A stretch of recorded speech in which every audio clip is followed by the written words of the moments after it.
आगे बढ़ेंगे। चीन में कोरोना वायरस से होने वाली हलाकतों में बतदरीज कमी आई है। गुज़िश्ता 24 घंटों के दौरान 17 अफराद हलाक हुए हैं। चीन में 80,000 से ज्यादा अफराद कोरोना वायरस से मुतासिर हैं।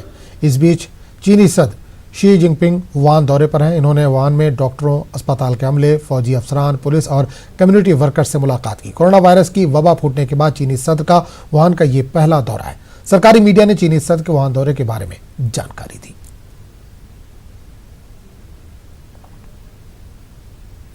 जम्मू कश्मीर के उधमपुर जिले में एक हादसे में एक ही खानदान के 5 अफराद हलाक और दीगर जख्मी हुए हैं।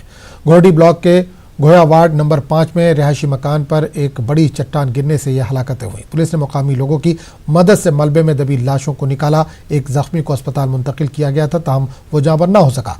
मरने वालों की शिनाख्त शारदा देवी, आरती देवी, अनु देवी, स्वानी देवी और पवन सिंह के नाम से हुई है। उधमपुर डिप्टी कमिश्नर ने 20 लाख रुपए मुआवजे का ऐलान किया है।